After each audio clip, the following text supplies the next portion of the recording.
welcome into yet another edition of the Ben Garcia Show. A lot of things to get into in this edition on a Tuesday. Is it Tuesday already? It is Tuesday with Chris Quinn and a lot of other Suns candidates getting narrowed down from John Gambadoro last night, while also seeing that Marvin Harrison Jr.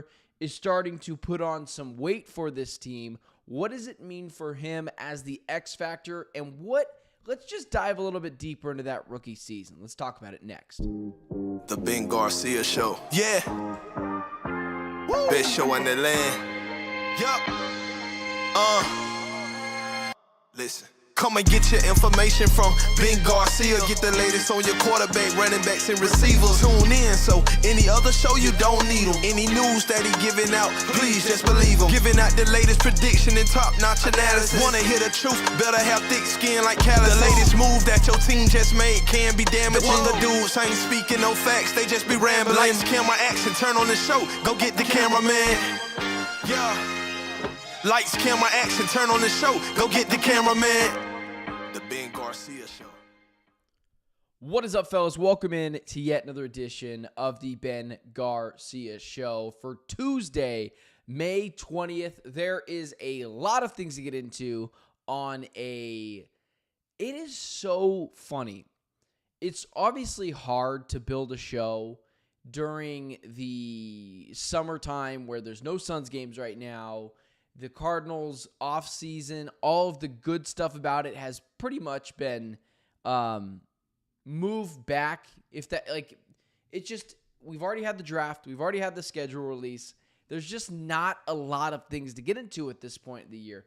But still, you guys are watching, whether it's Locked On Suns or whether it's here. Maybe it's because we have good topics. Maybe it's because we have insane opinions. But either way, we appreciate you being here on the Ben Garcia Show. Follow me on all social media platforms at Ben Garcia Show. Don't forget to like, share, subscribe if you do indeed enjoy the stream, or maybe you don't, but it's always kind to leave one. All right, we'll get into the Arizona Cardinals in just a second. Marvin Harrison Jr. has turned into not the muscle hamster. That was Doug Martin. He's just turned into the Hulk over the past couple of months. So we'll get into that. What does it mean? I also want to talk a little bit more about his rookie season that people are very sensitive about, and I'm just not. But first, let's go here. The Phoenix Suns have continued to narrow down their list for their head coaching position. And yesterday, there's really only one guy I trust when it comes to sourcing and who in the world is actually going to get a job and breaking news and things that I believe. John Gambadoro yesterday came out with his opinions on the Phoenix Suns head coaching candidacy, and what I thought was funny about it was he always leans into which guys he's got some good sourcing on. And the four guys that he was talking about were Chris Quinn, Mike Norrie, as well as Sean Sweeney of the Dallas Mavericks, and then a wild card per se of Johnny Ott. Now, I've talked about all these guys, but one of the things about it is I kind of have to move off of my opinion of Johnny Bryant being this guy because I'm just not sure it's going to happen at this point, especially with the one guy I trust in the Arizona sports media basically saying he doesn't have enough information, which leads me to believe that Johnny Bryant's probably not the front runner. So you have to move off of that. I'm not just going to stick with it because it's probably wrong. Sean Sweeney, I think, is a fine hire. Same with Jordan Ott. People who are just pointing out that Jordan Ott is from Michigan State, so he's going to get the job, that's kind of nonsense. Because the issue with Brian Gregory is he wasn't qualified for the position of general manager. Jordan Ott is qualified. I don't care if he's from Michigan State. I care about his qualifications. People hire people all the time in this business just because they know them. I don't really care about that. It's you could know them, but are they also qualified? Guys, I work in a business right now that if you are like in the sports business where if you're someone's uncle, if you're someone's nephew, you get a job. And That's what drives me insane, because most of the time they're not qualified. You're looking at someone in this business who, I don't have any uncles or cousins or brothers or sisters that work in this business. It's just me digging myself out of this hole. So oftentimes I get passed up for guys that are less qualified because they have a relative in that situation. So I don't really care about that. Jordan Ott is overly qualified. If you don't think every general manager is hiring their buddy to some sense, you're crazy. That's unfair to Matt Ishbia. The issue is, are they qualified? And every single guy on this list and the guys that Gambo is leaning into are all qualified. And so when it moves over to who am I falling more for than others, Micah Nori was also a guy, the Timberwolves assistant coach, who was the interim head coach during the playoffs last year when Chris Finch couldn't stand on the sidelines because he broke his leg. So I'm still in on Micah Nori, but I should have talked more about Chris Quinn. And I didn't even mention him yesterday. But the Phoenix Suns need a culture. And Chris Quinn brings a culture to this team. This Suns head coaching search, they could go after a lot of different avenues, but they need a Monty Williams type. Also, a former player that would be able to connect with these players. Now, Chris Quinn, a former player, a guy who played for the Miami Heat, a journeyman in his own right, never a outstanding player, but sometimes those guys make the best head coaches. Tyronn Lue wasn't anything in the NBA, goes and coaches, and we all agree he's probably a top 5 coach in the NBA. That's who we all wanted last year for this job, or 2 years ago. So the more I think about it, the more Chris Quinn, it would be an absolute home run to hire him as the Phoenix Suns head coach. He has been a longtime assistant and an assistant with the Miami Heat. When we talk about the best head coaches in the NBA, we say Spoelstra, we say Brad Stevens when he was in that realm, we say Popovich when he was still there, we say Steve Kerr. Eric Spoelstra is still in that tier 1 echelon of head coaches. And if you can rip off any piece of that, you have to. And so when you're talking about Chris Quinn, who has earned the right to move up through the Miami Heat. First, he was through development. Then he was assistant coach. Now he's an associate head coach. He has continued to move up the ladder, and he's still young. You know, we talk about the Mark Dagnalds and Chris Finches and, you know, the Tom Thibodeaus and JB Bickerstaffs and all those good level head coaches. Chris Quinn is set up for success. And when you're talking about someone who can relate to the players because he was a player, that I think would work really well. But more than anything, if there's any culture I would love to rip apart off or rip a piece off of and bring it to Phoenix, it is Miami. That makes a lot of sense where you bring him off, bring Heat culture to Phoenix, take a piece of that from Miami, and build your own culture here.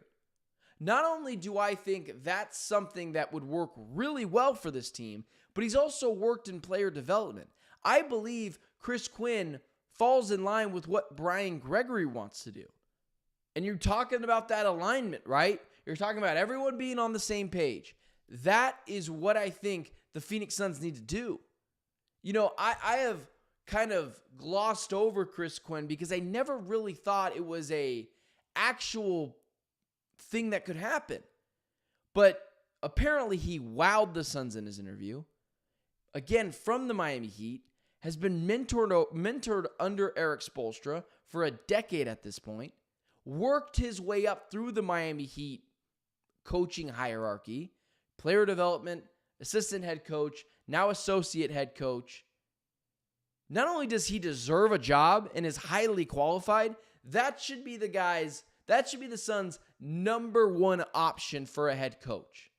Because when you're talking about building a culture for this team that has not had one over the past couple of seasons, you need to bring in a Monty Williams type with someone who can deal with these players, relate to these players, but also have the ability to do more than what Monty Williams did on the X's and O's.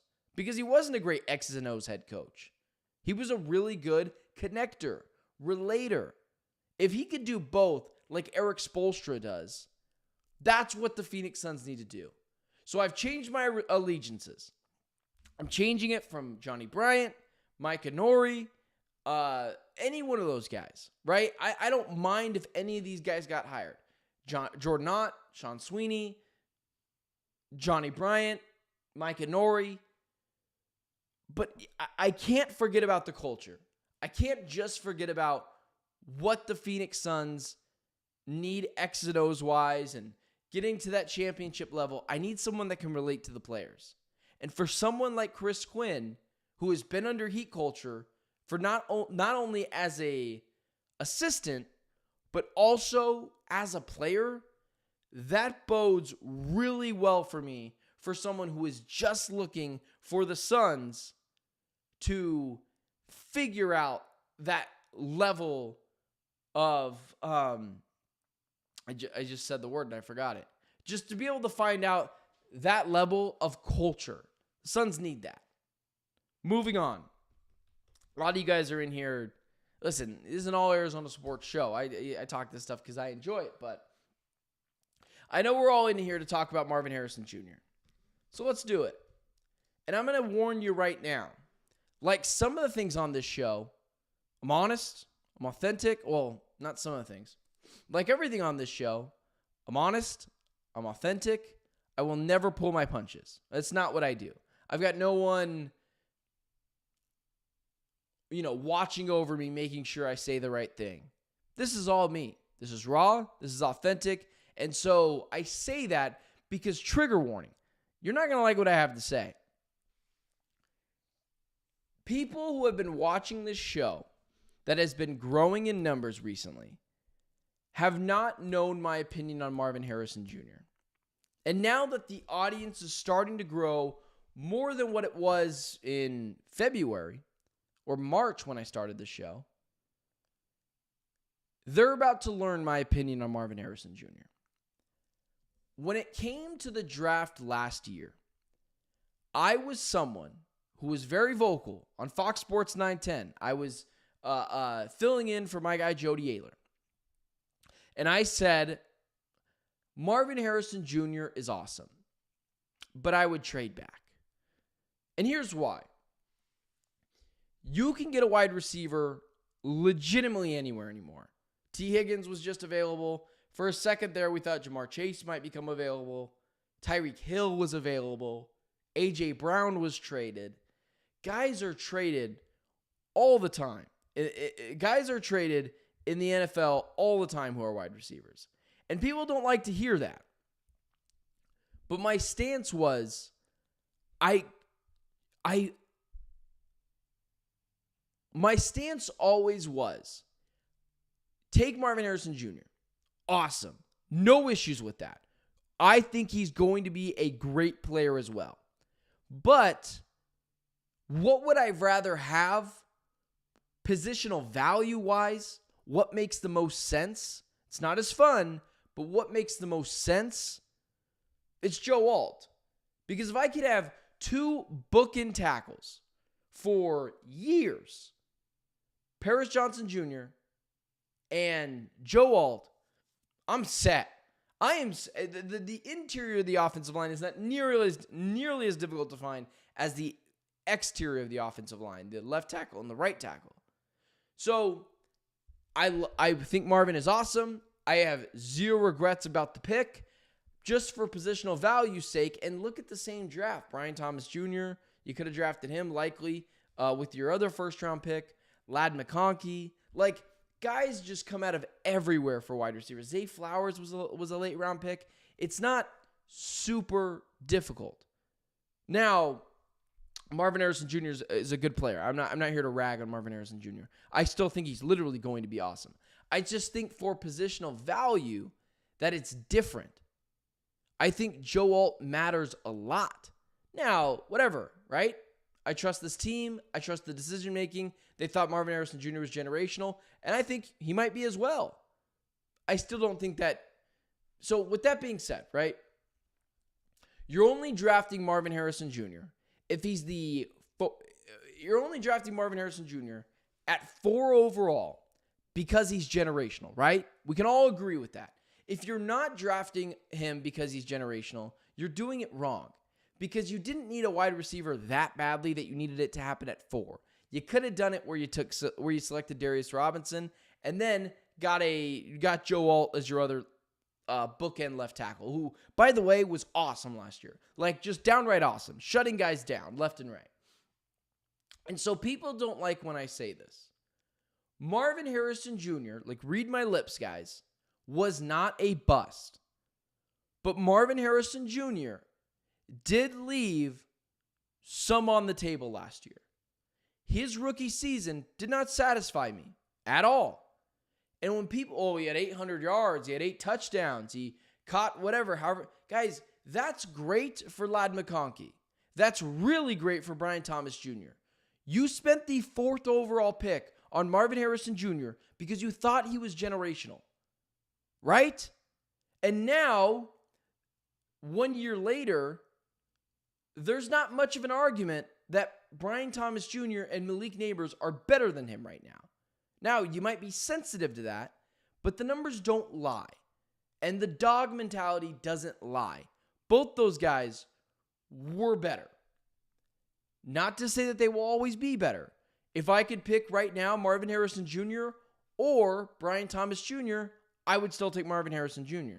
So that's what I believe too. And some of it is Drew Petzing's fault. I agree. But when you are the 4th overall pick in the draft, you have to be better. You don't get to have 800 yards receiving, and then I just get to be like, that was a good rookie season. It was fine. And to any other rookie, I would have taken it. But he was 4th overall. He didn't win a lot of 50-50 balls, if I'm not mistaken. I had that set up as well from Teo Mackey. By the way, guys, just because we have a lot of people in the chat, I am struggling on who to bring on for this week's Saturday show special. I can get someone on, but I'm not sure. I'm thinking Jason McIntyre to talk about the Brock Purdy extension. But I'm also thinking about bringing on a guy like Teo Mackey to talk some more Cardinals. But for the Brock Purdy extension with the Cardinals twist, argue some Kyler Murray. So help me decide who you guys want on this week, and I will make that happen. But I thought it was Teo Mackey yesterday that released this on why Marvin Harrison Jr. got put on so much weight. Yeah, here it is. So Marvin Harrison Jr. This is from my guy Teo Mackey. Why did MHJ want to add muscle this offseason? Just looked at his ranks and some key stats among 35 receivers with 100+ targets. Contested catch rate was 30th in the NFL. Yards after catch was last. Yards after contact was last. So when I see Marvin Harrison Jr. is putting on more weight, and when people get upset with me because I did see a piano or a future top 15 wide receiver in the league. I did see flashes of that. But when you spend the 4th overall pick on a player, they need to be better than that. They're supposed to be generational, especially at the wide receiver position where you had a bookend right or left tackle, wherever you wanted to put him, and it would have been perfectly fine. So, Marvin Harrison, went horse there. Marvin Harrison Jr. has put on a ton of weight in terms of muscle. The dude is a big, beefy wide receiver now. You wonder how much speed that's going to take away from him because the more muscle you add, the harder it's going to be to keep your straight line speed. Now, some people are just physical freaks like DK Metcalf, and that is also true. But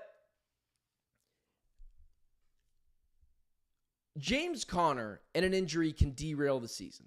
But that's just an injury, right? Like, Kyler Murray getting injured could derail the season. James Conner could just derail the season because he's a running back and he is the soul of this offense at times. And it shouldn't be that way because you shouldn't be so reliant on a 30-year-old running back. Marvin Harrison Jr., I'm not saying if, but when, like, he has to be awesome this year. Marvin has to have 1,300 yards, 9 touchdowns, 100 catches, 95 catches. The idea that we need to lower our expectations so that we can just feel better about a draft pick is loser mentality. So I combine that with what are the things I need to see that is going to show me that Marvin Harrison Jr. is going to be awesome? What is his work ethic like? And everything I see is, man, Marvin Harrison Jr. is always in the gym. He's always working out. Dude hasn't left the gym. They have to lock him out to make him take an off day. All awesome. So this isn't a rip on Marvin Harrison Jr. episode at all. This is I need to see significant strides in year 2, which maybe he does. He could have 1,300 yards, 9 touchdowns, 100 targets, and I wouldn't be surprised. But what I'm saying is the expectation for Marvin Harrison Jr. just needs to be higher because last year was not good enough. He was fine. He was good. It was a very fine rookie season. But when you spend the 4th overall pick on someone, and I can see in the chat that people are going insane at each other, which is I kind of expected this morning. But when you spend the 4th overall pick on someone, it just needs to be more. You got Marvin Harrison Jr. because he was generational. And Brian Thomas Jr. and Malik Neighbors both look better than Marvin Harrison Jr. right now. It doesn't mean that I don't believe that Marvin Harrison Jr. won't be awesome. In fact, it wouldn't shock me at all if the dude had 1,500 yards this year. But don't lower your expectations. Marvin needs to be held to a bigger and higher standard. 1,250 yards at minimum, 9 touchdowns, 90 catches, 95 catches, 130 targets. He is going to be the key to unlocking this offense. Marv has to be awesome.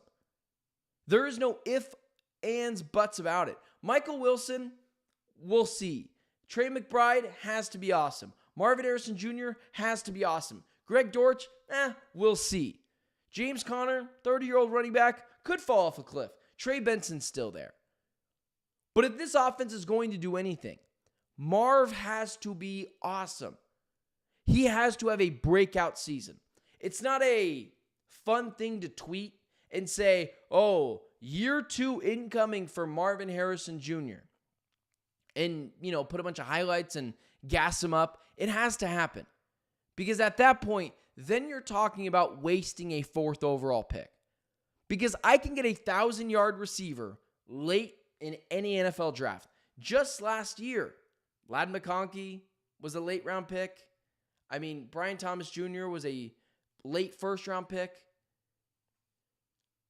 Marv has to hold up the positional value of the 4 pick. Because if you are going in the direction that we think you're going in, you will never pick there again. Because only bad teams pick there. But if you're picking there again, you're admitting something went wrong. So, although I think Marvin Harrison Jr. is going to be good this year, the standard needs to be raised higher for him. 1,250 yards, 8+ touchdowns, 120 targets, 95 catches has to be the minimum for Marv. Because being picked at 4th overall came with hefty expectations. And it is very disappointing to me that some people don't have those same expectations because they're trying to defend from the fact that he might not have been worthy of that. And his mentality also kind of bothers me at times too. Malik Neighbors, Brian Thomas Jr., those guys got some dog in them. Marvin Harrison Jr. is 6'4" and is the most talented guy on the field most of the time. But sometimes I do question the dog mentality. Larry Fitzgerald was quiet, but that dude was a dog, man. I need Marv to take after Larry Fitzgerald, and his dad, Marvin Harrison. But that's what matters this year. If Marv isn't awesome, the offense doesn't work. It just doesn't. Because you're talking about having a bunch of twos when you need a one. Marv has to be a one this season.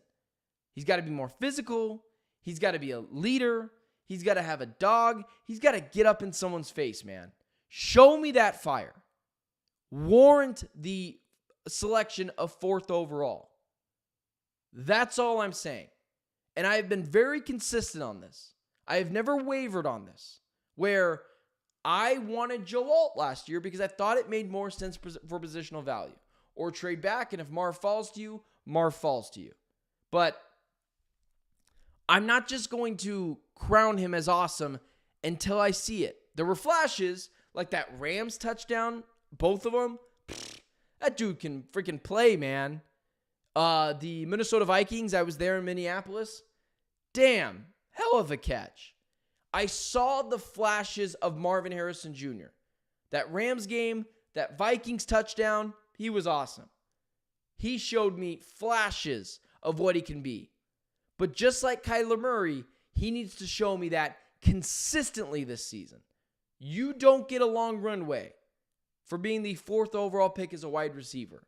So that's where I'm at.